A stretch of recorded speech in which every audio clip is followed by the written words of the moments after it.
Movie की starting में हमें एक भाभी दिखाई देती है जो कि एक अपने देवर के ऊपर लट्टू हो जाती है। भाभी को इतना शौक रहता है कि वो अपने देवर से ही अपनी गुफा में हथियार को डलवाती है। प्रेजेंट में सीन शिफ्ट होता है जिसमें दिखाया जाता है कि लड़का एक ब्रिज के पास जाता है और वहाँ से उस आंटी को नहाते हुए देखता है। तो आंटी भी उसे देख लेती है और आंटी उसे देखने के बाद टॉवेल निकाल के यहाँ पर फेंक देती है, जिसे लड़का देखकर बहुत ही ज़्यादा डर जाता है और वो वापस अपने शिप पर चले जाता है। तभी वहाँ पर वो लेडीज़ दिखती है। उस लेडीज़ का पीछा करके वो उसके रूम तक चले जाता है।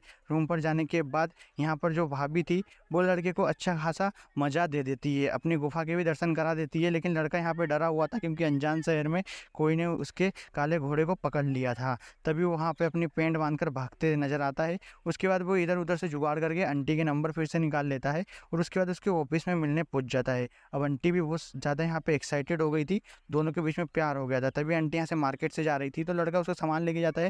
बोले बदले में मैं तुम्हारी गुफा के दर्शन करूंगा और अपने काले घोड़े को गुफा के अंदर दौड़ाऊंगा। तो यहाँ पे वो लड़की हाँ कर देती है और उसके बाद उनके बीच में गपागप शुरू हो जाता है। अब ऐसे चलते रहा कम से कम 2 से 3 साल तक, ऐसे ही इस लड़की के साथ गपागप चलता रहा। लेकिन एक दिन की बात है, वो चर्च में गया था तो वहाँ पर एक दूसरी लड़की भी बोलती कि मेरे गुफा के दर्शन करना है क्या।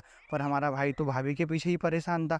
वो जब भाभी को पर्याप्त मात्रा में काला घोड़ा नहीं मिल रहा था तो वो उससे मिलने पहुंच गई उसके घर पे। तो घर पे भी यही सीन हुआ। घर के अंदर जाने के बाद फिर से उनका गपागप शुरू हो गया क्योंकि लड़का बोर हो गया था आंटी से। पर आंटी को तो इतना था कि आंटी 10 लोगों को भी साथ में गपागप कर सकती थी। उसके बाद फिर से इनका रेगुलर गपागप शुरू हो गया और साइड वाले कमरे में वो देख रहा था कि उसकी माँ भी उसके बॉयफ्रेंड के साथ गपागप कर रही थी। उसके बाद यहाँ पे सीन शिफ्ट होता है जिसमें दिखाया जाता है कि उस लड़के और भाभी की यहाँ पे शादी हो